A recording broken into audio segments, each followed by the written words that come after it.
quero compartilhar com vocês a última mensagem dessa série Focus. Português, foco.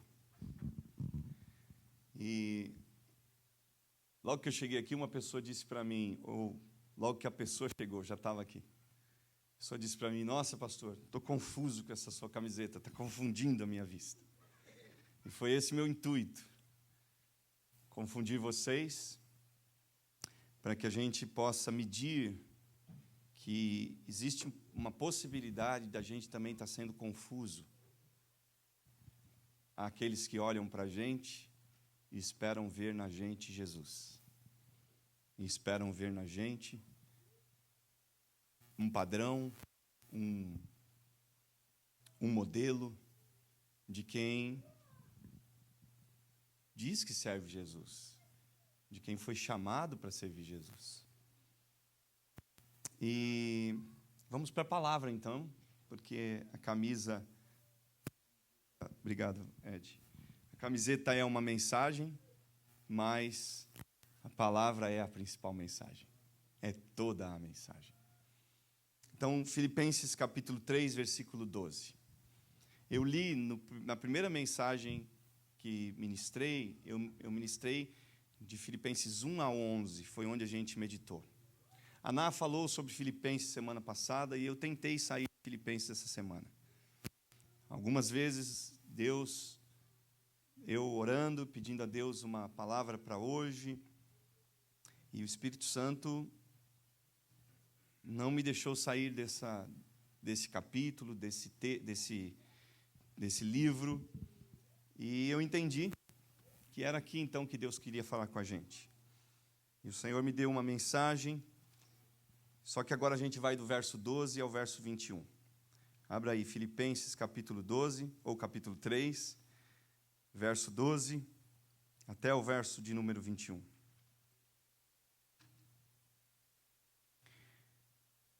Não que eu já tenha obtido tudo isso ou tenha sido aperfeiçoado, mas prossigo para alcançá-lo, pois para isso também fui alcançado por Cristo Jesus. Irmãos, não penso que eu mesmo já tenha alcançado, mas uma coisa faço, esquecendo-me das coisas que ficaram para trás e avançando para as que estão adiante. Prossigo para o alvo, a fim de ganhar o prêmio do chamado celestial em Cristo Jesus. Todos nós que alcançamos a maturidade devemos ver as coisas dessa forma. E se em algum aspecto vocês pensam de modo diferente, isso também Deus esclarecerá. Então somente vivamos de acordo com o que já alcançamos. Irmãos, sigam unidos o meu exemplo e observem os que vivem de acordo com o padrão que apresentamos a vocês. Pois, como já disse repetidas vezes, agora repito com lágrimas, há muitos que vivem como inimigos da cruz de Cristo. O destino deles é a perdição, o seu Deus é o estômago, e eles têm orgulho do que é vergonhoso. Só pensam nas coisas terrenas. A nossa cidadania, porém, está nos céus, de onde esperamos ansiosamente o Salvador, o Senhor Jesus Cristo. Pelo poder que o capacita a colocar todas as coisas debaixo do seu domínio, Ele transformará os nossos corpos humilhados, tornando-nos semelhantes ao seu corpo glorioso. Senhor, nós te agradecemos pela palavra do Senhor, nós rendemos toda a nossa concentração ao que o Senhor tem para nos falar, e eu também, Senhor, rendo o meu coração e a minha mente à tua obediência nesta manhã, para que não sejam minhas, mas as tuas palavras que serão faladas e ouvidas aqui hoje. No nome de Jesus nós oramos por aqueles que estão necessitados de um encontro, de um toque do Senhor, tanto os que estão presentes, quanto os que estão online, quanto os que vão assistir essa mensagem num outro momento. Que toda a igreja seja tocada pela graça e pela bondade do Senhor, no nome de Jesus. Amém. Paulo não tinha terminado. Ele está dizendo, mas ele está focado. Paulo, se você fosse ler a vida dele, ao invés de ser, eu tenho aqui 1, 2, 3, 4, 5 palavras, uma em cima da outra. Se você fosse ler a vida de Paulo, você leria uma só. E isso faria com que você conseguisse ler de onde você estivesse. Não traria confusão nenhuma. E eu quero dizer que o diabo quer muito que a gente esteja fora de foco. O maior interessado que você esteja fora de foco é o inimigo da sua alma. É o diabo. Sabe por quê? Porque se você estiver desfocado, você não vai completar a tua jornada espiritual.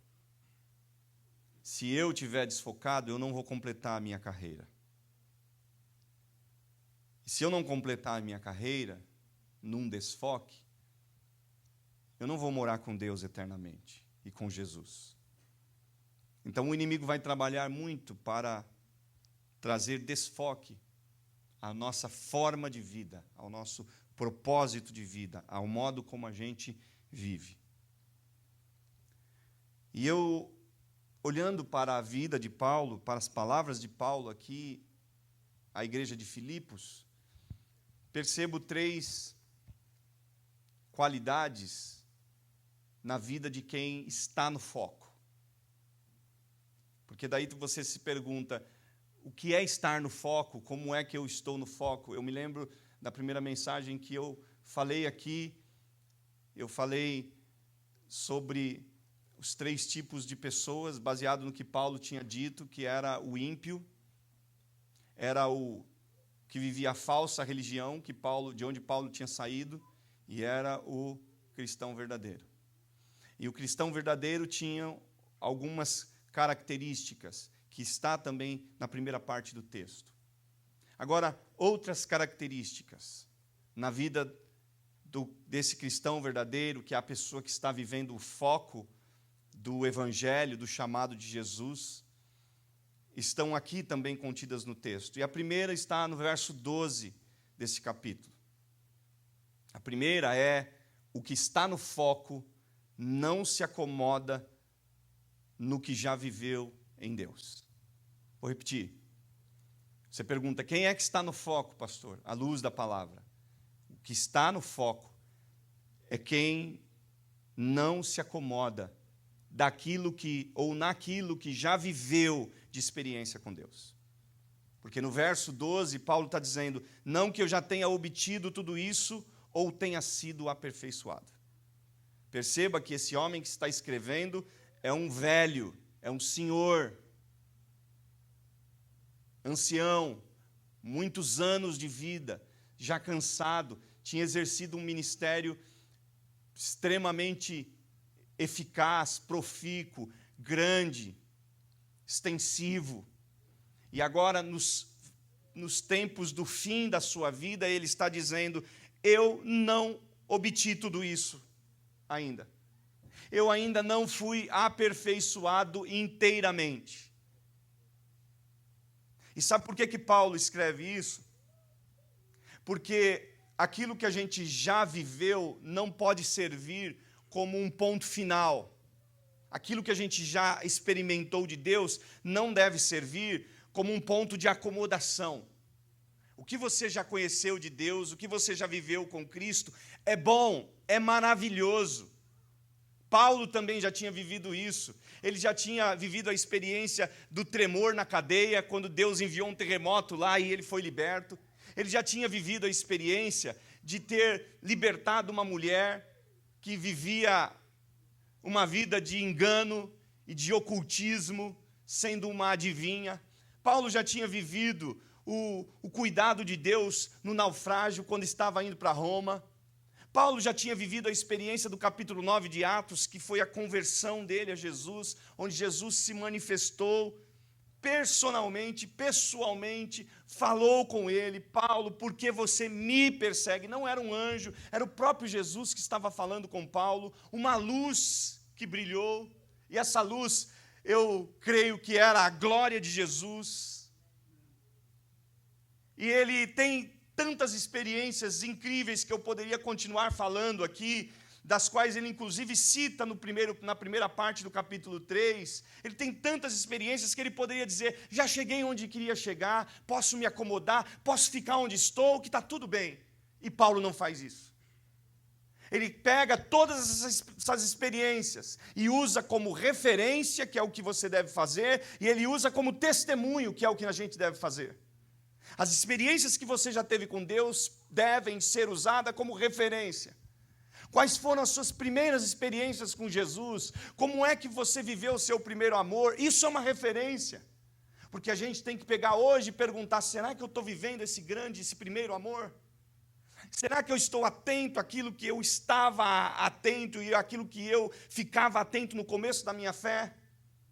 Ou agora eu já tenho tanto tempo de igreja que eu estou dizendo: tanto faz, já fiz tanto. Vou me acomodar, vou me aquietar. Não é isso que Paulo está dizendo. Ele está dizendo: eu não já obti, eu não fui ainda aperfeiçoado.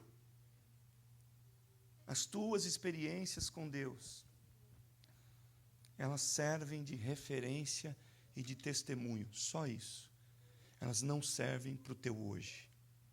O teu hoje e o meu hoje é aquilo que nós experimentamos de Deus hoje. Vou fazer uma pergunta, você não precisa me responder. Eu imagino que sim, mas você não precisa responder. Você já leu a palavra de Deus hoje? Você já se perguntou para Jesus: Jesus, o que o Senhor quer comigo hoje? E eu falava com um jovem esse tempo e dizia para ele: comece a fazer isso, comece a perguntar para Jesus logo quando você acordar. Faça esse exercício de você começar sabe por quê? Porque pode ser uma manifestação de Deus, de renovo na tua vida, de dons, pode vir numa terça-feira no seu trabalho. Não necessariamente precisa ser num culto, numa celebração. Pode ser no teu encontro da célula semanal. Pode ser. Mas o que vai definir isso é o quanto você não está acomodado, é o quanto você está apenas usando as experiências que você teve como referência e testemunho, mas você não está acomodado. Paulo sabe que ainda existiam ajustes, que ainda existiam revelações para receber de Deus. Paulo sabe que, inclusive, haveriam de haver perseguições em nome de Jesus, para viver perseguições que ele ainda não tinha vivido, porque ele está numa prisão domiciliar quando ele escreve aos Filipenses, e depois ele vai para uma prisão reclusa, diferente da prisão domiciliar, onde ele tem liberdade, onde ele recebe pessoas, é uma casa. Depois Paulo vai para uma masmorra, numa prisão romana, uma masmorra, um lugar asqueroso, sujo. Então, as perseguições ainda não tinham terminado. Já pensou se ele diz: eu já vivi o que tinha que viver em Deus? O que o Senhor ia dizer? Paulo, você não sabe ainda o que te espera. Tem perseguições, mas também tem revelações. Essa não foi a última carta que Paulo escreveu.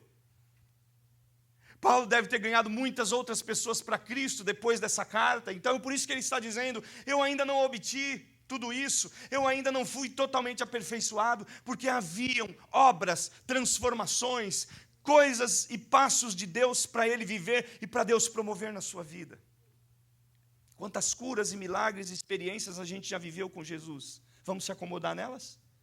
Está bom aquilo que você já conhece de Jesus? Está bom, está suficiente aquilo que você já conhece de Jesus?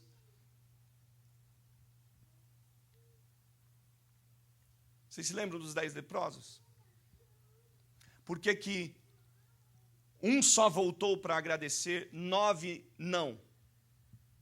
O que esse um fala para a gente com a sua vida? Esse um fala que ele não está acomodado. Ele recebe o milagre, obedece Jesus, vai até o sacerdote declara ele limpo, mas o que ele faz? Ele volta buscando, eu preciso achar Jesus. Por quê? Porque eu quero mais experiências como essas. Os outros 9 se acomodaram no milagre que eles receberam. Está tudo bem, eu precisava ser limpo, sou limpo, e agora estou com a minha vida resolvida. Esse e sabe o que é triste? É essa proporção. 10%. Olha a proporção, 10%. Se a gente trouxer isso para o contexto da igreja, será que isso também está sendo uma verdade? Será que são 10% de nós que estamos querendo algo mais? Ou que estávamos, porque eu creio que hoje Deus está nos despertando para que haja um 100% desta igreja, dessa congregação, que não vai se acomodar, mas que quer algo mais. E a gente vai começar a encher aquela salinha de oração, irmão Mário. Sabe por quê? Porque a gente vai dizer, não, eu vou sair um pouco mais cedo de casa, mas eu vou passar um tempo de oração na igreja, porque tem oração nos domingos às 10 horas da manhã, então eu quero mais, eu não estou acomodado. E essa semana, a Leninha compartilhou com a gente uma palavra sobre a preguiça. E eu achei interessantíssima aquela palavra, uma palavra do céu. E a pessoa dizia que a preguiça não é só o querer estar deitado numa rede sem fazer nada. Eu quero que o mundo acabe em travesseiro para eu morrer dormindo. Não é só isso. Geralmente a preguiça é quando a gente só quer escolher o que é mais fácil. Essa é a verdadeira preguiça. Quando a gente só escolhe aquilo que é mais fácil. E isso não combina com o reino. Porque o chamado no reino de Deus é um chamado sacrificial. Se você estiver em busca de facilidade, você precisa rever os conceitos. Existe um desfoque na tua interpretação do reino. Jesus disse, aquele que quer vir após mim, negue-se a si mesmo, tome cada dia a sua cruz e me siga. Então, se eu quero receber e quero viver focado no Senhor, eu preciso deixar a acomodação e saber que novas são as misericórdias do Senhor a cada manhã e que eu vou me encontrar com Ele, e vou viver elas e vou experimentá-las, e Deus vai trazer novas experiências para mim, e eu vou buscar outros dons, e eu vou curar pessoas, e eu vou falar do amor de Jesus, e eu vou libertar outros, e eu vou incessantemente viver experiências novas. E não só viver das experiências do passado. A gente não é baú para guardar coisa velha, afinal.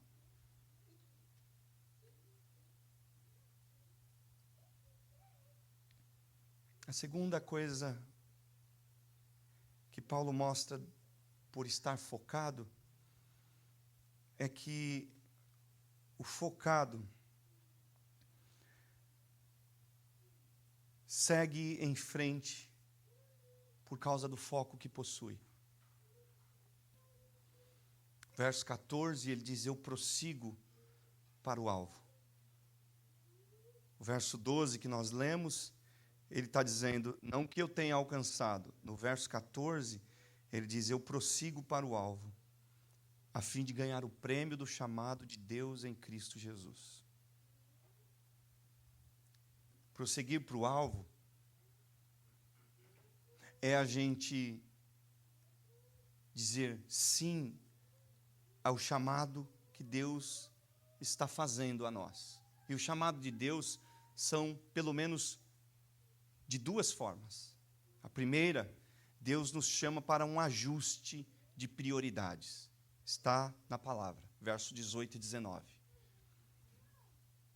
Deus nos chama para ajuste de prioridades. Você quer estar focado? Ajuste as suas prioridades.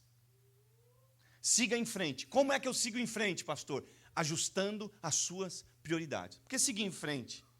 O que é seguir em frente? Sei lá. O pastor mandou seguir em frente. Paulo mandou ele seguir em frente. Estou seguindo. Não. Paulo fala que ele segue em frente, mas ele mostra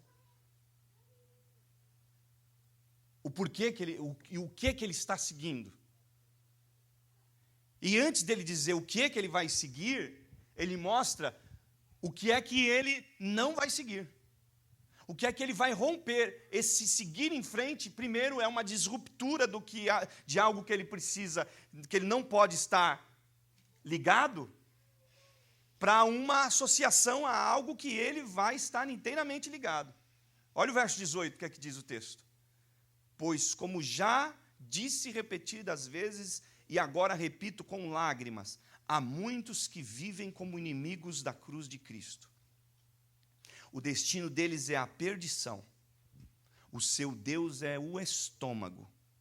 E eles têm orgulho do que é vergonhoso. Só pensam nas coisas terrenas. O ajuste de prioridade está aqui.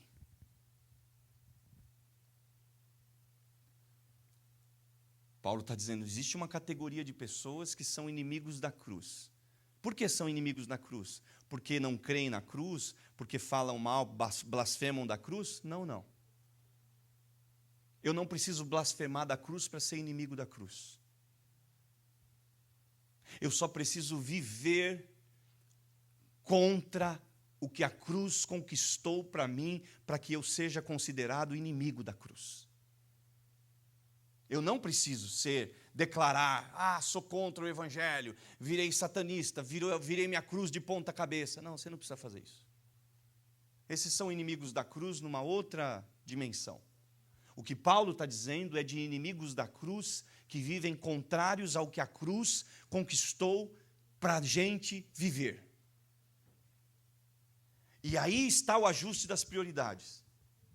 Porque Paulo diz, o destino, olha só, olha o alerta que ele está fazendo. O destino dos que são inimigos da cruz é a perdição, em primeiro lugar. Por isso que eu disse que quando a gente se acomoda, se a gente não avança, a gente não vai herdar a vida eterna. Porque Paulo está dizendo assim, quando eu me acomodo, quando eu vivo, me torno inimigo da cruz, eu não tenho, eu vou herdar a perdição. O destino deles é a perdição. O destino do inimigo da cruz, que está vivendo diferente daquilo que a cruz conquistou para ele, é a perdição. Vai se perder. E já está perdido, na verdade. Assim como a vida eterna é algo que a gente está vivendo já hoje, depois que Cristo nos salvou, depois que nós conhecemos Cristo, nós já estamos vivendo a vida eterna aqui, para viver ela glorificada lá no céu, também é igual na vida do perdido. Ele também já está caminhando em perdição aqui e vai continuar eternamente em perdição se ele não for resgatado pelos valores do Evangelho. Então ele diz, o destino é a perdição, o seu Deus é o estômago. E aqui está o estilo de vida do inimigo da cruz. O inimigo da cruz é aquele que faz dos seus sentimentos a sua maior razão. É o que faz dos seus sentimentos o meio pelo qual ele vive. Porque estômago, Paulo está falando num contexto antigo, onde eles criam que a fonte das emoções era aqui, nas vísceras. Era no estômago, nessa região abdominal. Os antigos criam que os sentimentos estavam muito ligados aqui, as emoções estivessem ligadas aqui. Então a gente vai ver inúmeras passagens falando do ventre como um lugar de sentimentos. E Paulo está dizendo, aquelas pessoas que são inimigas da cruz, são aquelas que fazem dos seus sentimentos o seu Deus. E a gente tem dó da gente, e a gente se afaga, e a gente fica, ai meu Deus, eu preciso viver todos os meus desejos, eu preciso viver todas as minhas vontades, eu preciso extravasar todos os meus momentos e ideias e pensamentos, e a gente vai vivendo assim. E quando a gente está vivendo assim, a gente fez do nosso Deus o nosso estômago. E vamos falar na linguagem de hoje, a gente fez do nosso Deus as nossas emoções, o nosso cérebro, a nossa mente. E Paulo está chamando para o ajuste. Olha só, em primeiro lugar, o Deus é o estômago. Segundo, existe orgulho, aí a gente passa a se orgulhar daquilo que é vergonhoso. E daqui a pouco, aquilo que era vergonha se torna orgulho. O Paulo disse um pouco atrás, olha, aquilo que eu tinha por lucro, eu reputei por perda. Aquilo que eu tinha de vantagem, eu coloquei em desvantagens. Eu fiz como esterco aquilo que eu tinha lá atrás. E será que a gente está pegando aquilo que antes era lucro e voltando a trazer lucro para a nossa vida, tendo orgulho do que é vergonhoso? E por último, e em terceiro, ele diz assim, e só pensam nas coisas terrenas. O inimigo da cruz de Cristo faz das suas emoções o seu Deus, tem orgulho naquilo que é vergonha, e só pensam nas coisas da terra. Só pensa em mais amigos, só pensa em festa, só pensa em balada, só pensa em mais dinheiro, só pensa em mais coisas da terra, bens, tantas coisas, e só pensa nisso. É errado, pastor, pensar, sonhar, querer uma vida melhor. Não, não é. Mas isso não pode ser a sua prioridade, esse não pode ser o seu Deus. Essa não pode ser a nossa principal busca. A nossa principal busca precisa ser Jesus, o seu reino. Então, Deus está nos chamando para ajuste de prioridades. Ajuste as suas prioridades. A gente precisa parar de priorizar as nossas emoções, e começar a priorizar o que Deus quer e pensa da gente. A gente precisa parar de priorizar as coisas da terra e começar a priorizar as coisas dos céus. A gente precisa parar de priorizar o que é vergonhoso e priorizar o que é honroso em Deus. E aí, o chamado de Deus está no verso 20 e 21, para completar isso. Deus está já chamando a gente para viver os versos 20 e 21. Deixa eu ler para você. A nossa cidadania, porém, está nos céus. Paulo falando de cidadania aqui. Ele que era um cidadão romano também, embora também fosse um cidadão israelita. Ele tinha dupla cidadania. Como muitos de vocês têm dupla cidadania aqui. Já tirou sua cidadania brasileira, Ron? You got you're Brazilian citizen? No, not yet? You need. You look like Brazilian. Yeah.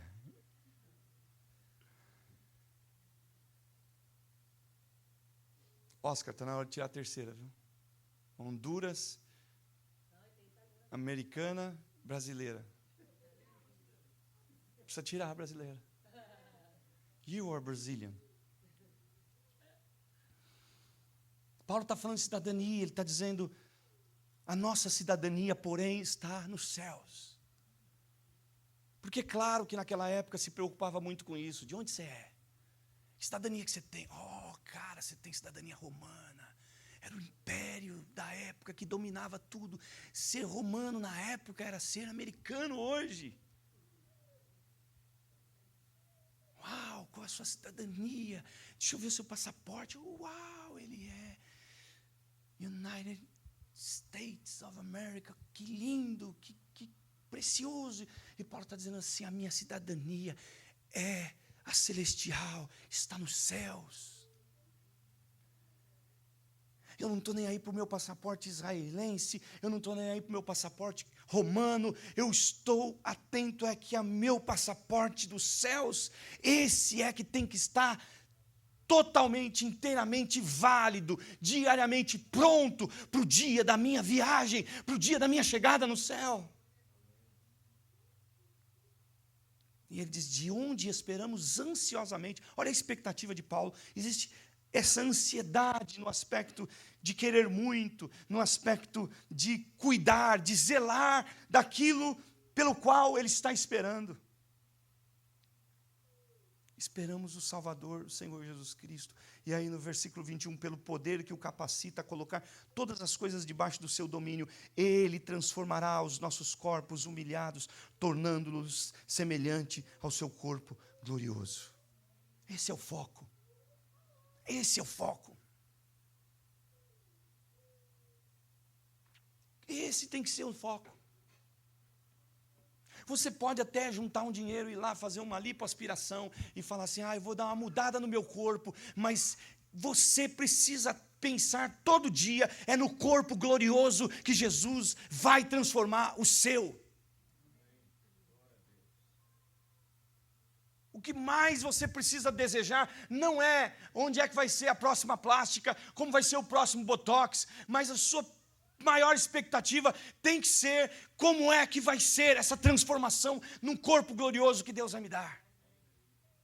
Onde não vou ter diabetes, nem triglicérides, não vou ter nada. Nenhuma dorzinha, irmão Mário. Nada, nada, nada. Esse corpo glorioso tem que ser o foco da nossa vida. É para isso que Paulo está dizendo, eu sigo em frente. E por último, aquele que está focado, não se acomoda, segue em frente, e por último, se desprende de tudo que o arremete ao passado.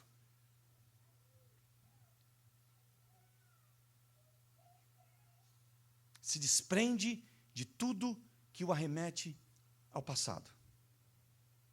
Olha o que Paulo está dizendo no verso 13. Esquecendo-me das coisas que ficaram para trás, eu prossigo para o alvo. O prosseguir vem depois de... I'll get 10 minutes more. I'm sorry.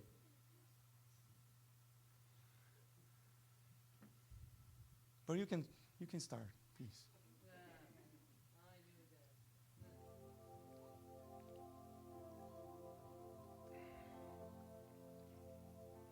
It's just for Ron here, the translation. Esquecendo-me.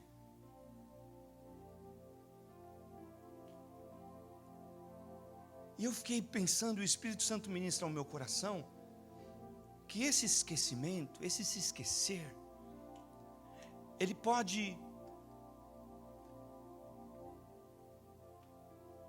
fazer parte de 3 áreas na nossa vida. Ele pode contemplar 3, pelo menos, pode ser muitas outras, mas o que o Espírito fala ao meu coração é de 3 áreas na tua vida e na minha vida que eu preciso estar atento, focado a me esquecer. Quer saber quais as 3? Primeira, os prazeres que você viveu no mundo, no passado. Esqueça-se. Esqueça-se daquilo que foi prazer enquanto você estava no mundo. Se você não se esquecer disso, você vai estar sempre vulnerável à possibilidade de retornar. E é por isso que Paulo disse, eu me esqueci. Porque o mundo é prazeroso? É. As coisas dessa natureza carnal são prazerosas? São. Mas Paulo está dizendo, eu me esqueci. Se esqueça. Mas eu tinha vantagens. No mundo eu fazia tudo. No mundo eu tomava todas. No mundo eu pegava todos. No mundo eu fazia isso. No mundo! Hoje você já não está mais no mundo. Hoje você é o cidadão dos céus. E o passado ficou para trás. Já não faz parte mais do nosso cardápio, já não faz mais parte do nosso apetite diário, já não faz parte mais daquilo que a gente se alimenta. Hoje a gente está num outro nível, a gente está se alimentando das coisas espirituais. A segunda área importante no esquecimento são os erros que a gente cometeu no passado, que a gente confessou e sabe que foi perdoado por Deus. e que foi perdoado por Deus, mas muitas vezes a gente tem dificuldade de esquecê-los, porque nem sempre a gente consegue sentir o perdão. A gente comete um erro, pede perdão, e se você cometeu um erro e pediu perdão, saiba de uma coisa: Deus te perdoou, e se Deus te perdoou, pare de trazer isso à tua memória, porque você está perdoado. O que é que João disse? Filhinhos, não pequeis, mas se vocês pecarem, vocês têm um advogado junto do Pai. Nós temos um que nos defende, nós temos o sangue de Jesus que nos perdoa de todo pecado.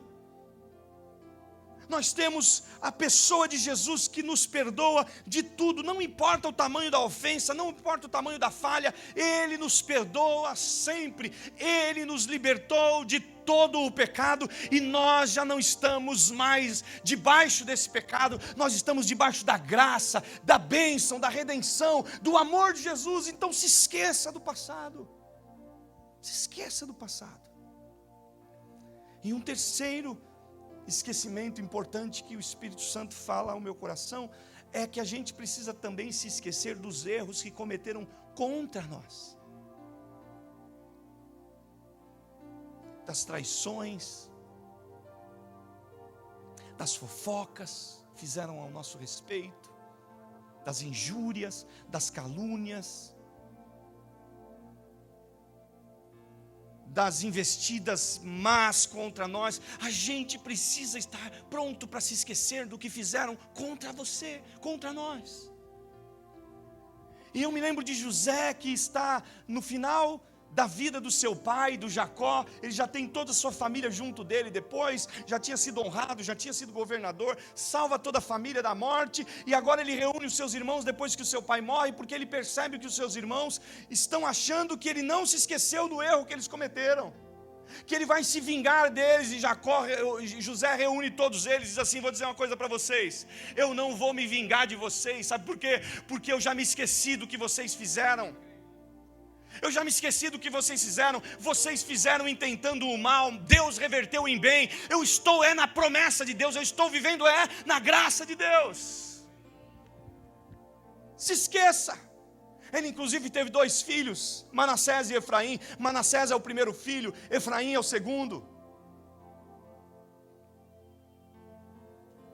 E quando nasce Manassés, ele diz assim: Deus me deu Manassés, que quer dizer, Deus me fez esquecer de toda a minha aflição, da casa dos meus pais, do que eu vivi, do sofrimento como escravo. Deus me fez esquecer. Ele teve o Manassés, e o Manassés significava Deus me fez esquecer.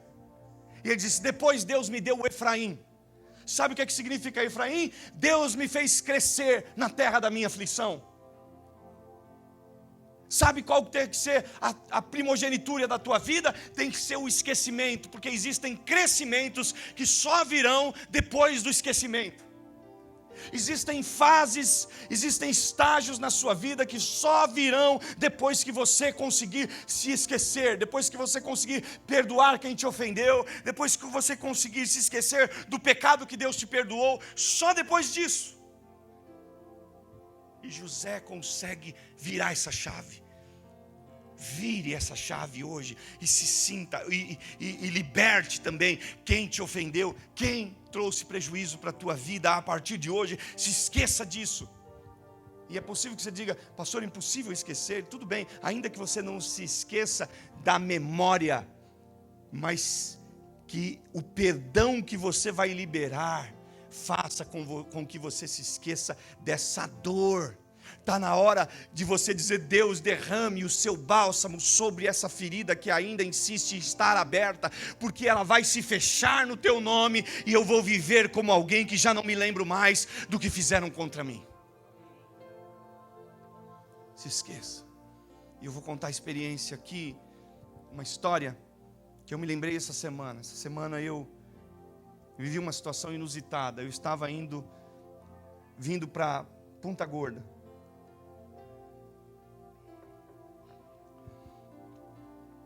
atender um casal de irmãos lá de Sarasota, que estavam com o pai de um deles nas últimas. para morrer, desenganado pelos médicos já há algum tempo. E naquele dia o médico tinha dito para a família: leva para casa, para morrer em casa, porque não tem nada que fazer. E aí ligaram para a Ana e pediram se nós podíamos orar, e a Ana me perguntou, disse: posso ir? E comecei a falar diretamente com a pessoa, e disse para ele, disse: eu estou viajando, vou chegar tarde da noite aí na cidade, e já vou direto para a casa do meu pai. E eu disse: eu posso ir tarde mesmo assim, posso ir lá 10, 11, meia-noite, não tem problema, posso ir. Aí ele disse: não, vamos amanhã às 9, vem amanhã às 9. Eu falei: tá bom. Acordei cedo, fiz o que tinha que fazer e estava vindo terça-feira aqui para Ponta Gorda. Quando eu estou no meio da estrada, recebo um WhatsApp: meu pai morreu agora de manhãzinha. E eu disse: posso continuar indo? Para te dar um abraço, para orar com você? Ele disse: vem. E eu falei para Deus: Deus, o que eu vou falar para essa família? Ele disse: meus irmãos estão aqui, vem sim, porque você ora com a gente. E eu disse: Deus, o que eu vou falar para esse pessoal? O que eu vou falar para essa família? Eu não conheço ninguém, só conheço o casal. O que eu vou falar lá? E o Espírito Santo me fez lembrar de uma história. Eu já contei ela aqui há muitos anos atrás. A história da mulher que... um casal milionário, que estava como que um sábado de manhã, passeando de carro, tomaram um café fora e saíram passeando pela cidade. E a mulher viu um mendigo. E ela olhou para o marido e disse: amor, esse homem deve ter passado a noite no frio, não teve uma cama para dormir, deve ter dormido no cimento duro, deve estar sem banho, está sem banho, não deve ter comido nada ontem à noite, não deve ter comido nada ainda agora de manhã, e a gente não sabe se ele vai comer alguma coisa ao longo do dia. A gente é milionário, vamos pagar uma boa refeição para esse homem.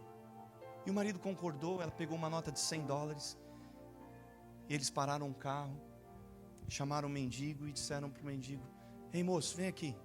Ele chegou, ela disse: está aqui $100 para você tomar um café, e para você passar o seu dia, se alimentar. Ele ficou muito agradecido, feliz, botou um sorriso no rosto. E ela fechou o vidro do carro e eles continuaram a viagem. Nem um minuto depois, a mulher pega e fala para o marido: amor, a gente é milionário e a gente deu $100 para esse homem. Ele vai no máximo tomar um café e almoçar, talvez fazer um lanche no final do dia, e a vida dele vai continuar miserável e a gente é milionário. Vamos mudar a vida desse homem por 2 anos? Vamos dar para ele algo que é o equivalente a $5.000 por mês? $120.000. O marido falou: dá. O que é $120.000? Dá. Ela pegou o talão de cheque na bolsa, escreveu 120 mil, assinou. O marido voltou com o carro, eles pararam junto do mendigo. Ela chamou o mendigo e disse assim: moço, mudei de ideia, você pode me devolver os $100? Ele olhou para ela e disse assim: ah, senhora, mas você me deu. Moço, por favor, me devolve os $100. Ela disse: oh, senhora, isso aqui é tudo que eu tenho. Como é que eu vou fazer agora com o meu café? Como é que eu vou fazer agora com o meu almoço? Já estava programando, já tinha programado o meu dia. Ela disse: me dá os $100, por favor, me dá os $100. E aquele homem, quase que ali na obrigação, pegou com muito custo os $100 no bolso e botou na mão dela. E quando colocou na mão dela, ela estendeu a outra mão e deu o cheque de $120.000 para ele. Sabe o que essa história fala? Essa história fala da nossa vida. O quanto Deus oferece para a gente. Porque Deus nos ofereceu a vida, te deu o livre-arbítrio, e você está com essa nota de $100 que é a sua vida, que você vai viver até 80, 100, no máximo 120, ninguém passa de 120 aqui. E a gente está com esses 120 anos, essa reliquia, que é o tempo de vida. A gente tem dado por Deus um dia como uma nota de $100. E esse Deus vem agora e diz assim: eu tenho algo maior, eu tenho um valor maior, eu tenho um cheque maior para dar na tua mão. E sabe o que a gente faz? A gente fica dizendo: ah, Deus, mas isso aqui é tudo que eu tenho.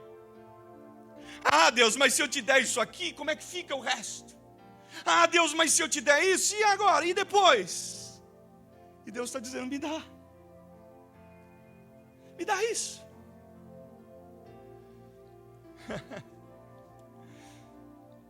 E se você tiver fé, e quando a gente tem fé para entregar, a gente recebe abundantemente mais do que a gente colocou nas mãos dele. Você vai colocar uma vida, como disse Paulo aqui, um corpo humilhado. Ele está falando dessa humilhação por causa dos desgastes, das doenças, das surras que ele tinha tomado, das cicatrizes que tinham no seu corpo, e talvez da desformidade que o seu corpo tinha tomado com o tempo de vida.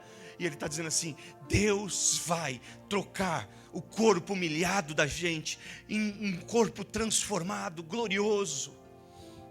Porque é isso, Deus pega o humilhado e transforma em glória. O que a gente entrega no altar de Deus vem, na maioria das vezes, despedaçados. O nosso eu, o nosso ego está falido, está despedaçado. Mas quando a gente coloca ele nas mãos de Deus, a gente vive algo glorioso. Pode vir, irmão. You can come, please. E eu gostaria de orar com vocês hoje de manhã. Eu gostaria de pedir que vocês se levantassem, que juntos a gente orasse.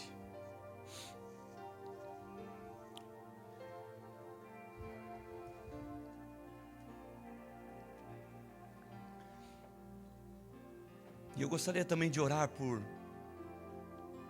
você que tem uma dificuldade com o perdão, seja em relação a alguém que tenha feito algo contra você, seja em relação aos seus próprios erros, ou seja em relação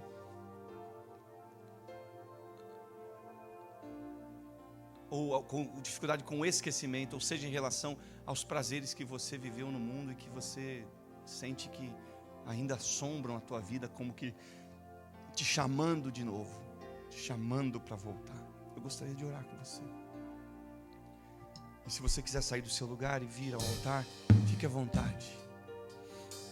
Mas eu gostaria de, nessa oração, colocar isso diante de Deus, para que o Senhor estabeleça nesta manhã, de uma vez por todas, a sua obra de esquecimento na nossa vida.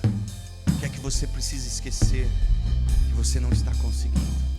Deus te chama hoje dizendo: me entrega essa nota de 100, que eu vou te dar uma de glória.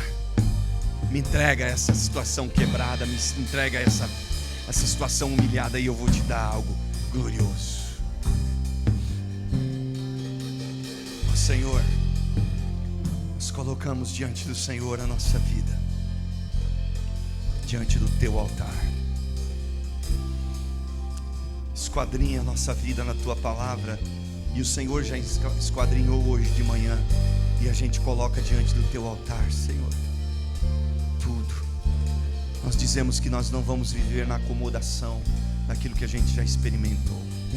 Nós declaramos hoje que nós vamos seguir avante, nós vamos prosseguir para o alvo.